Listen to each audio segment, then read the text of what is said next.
Al principio, no existía el dolor, no existía el miedo, no existía la duda, solo había paz. Dios había creado un lugar perfecto.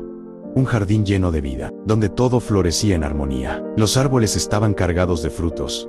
Los ríos fluían con pureza, y el aire parecía abrazar a quien lo respiraba. Ese lugar era el Edén, y allí, Dios creó al hombre. Adán abrió los ojos por primera vez, y no conocía el temor. No sabía lo que era fallar. Caminaba con libertad, con una paz que hoy sería difícil de imaginar. Dios estaba con él, no como algo lejano, sino cercano, presente, real. Hablaban, caminaban juntos. Había una relación sin barreras, pero algo faltaba. Adán tenía todo, pero estaba solo. Entonces Dios hizo algo hermoso. Mientras Adán dormía profundamente, tomó de él una parte, y creó a Eva. Cuando Adán la vio, supo que ya no estaba incompleto. Eva no fue solo compañía, fue conexión, fue propósito, fue amor, y juntos vivían sin culpa, sin vergüenza, sin miedo. Pero en medio de toda esa perfección, había una sola instrucción, un solo límite, un árbol, del cual no debían comer, no porque Dios quisiera restringirlos, sino porque quería protegerlos. Y ahí comienza la verdadera historia. Todo era perfecto,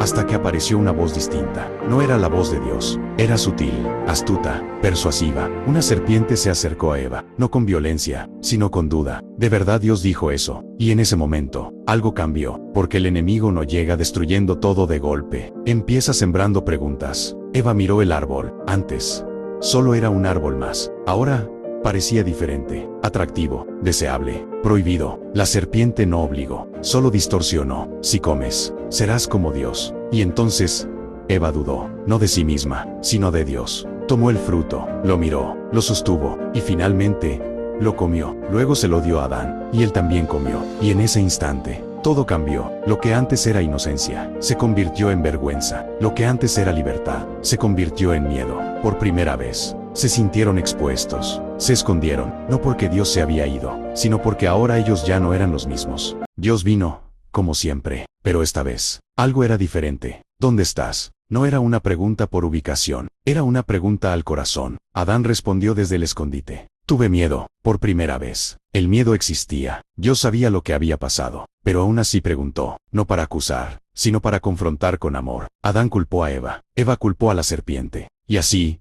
comenzó algo que aún hoy vivimos. Evadir responsabilidad, pero las consecuencias llegaron, no como castigo sin sentido, sino como resultado de una decisión. El dolor entró, y el esfuerzo. La separación, el Edén, ya no sería su hogar, y el momento más fuerte llegó, cuando Dios los sacó del jardín, no porque dejó de amarlos, sino porque ahora el camino sería diferente. Pero incluso en ese momento, Dios hizo algo inesperado, los cubrió, donde había vergüenza, Él puso cuidado, donde había error, Él puso gracia, porque aunque el ser humano falló, Dios nunca dejó de amar. Esta historia no es solo sobre Adán y Eva, es sobre nosotros, porque todos, en algún momento, hemos escuchado la voz equivocada, hemos dudado, hemos fallado, hemos tomado decisiones que sabíamos que no eran correctas, y después, hemos sentido vergüenza, nos hemos escondido, pero aquí está lo poderoso. Dios sigue preguntando, ¿dónde estás? No para castigarte, sino para encontrarte, no para señalarte, sino para restaurarte. Dios sabía que caeríamos, y aún así nos amó, sabía que fallaríamos, y aún así preparó un camino, porque el amor de Dios no se rompe con tu error, se revela aún más. Tal vez hoy te sientes lejos, tal vez sientes que fallaste demasiado, pero Dios no se ha ido, sigue buscándote, sigue llamándote, sigue dispuesto a cubrirte, a levantarte, a empezar de nuevo contigo, porque incluso después del error, Dios sigue teniendo un propósito para tu vida. Si sientes que necesitas volver a Dios, escribe volver.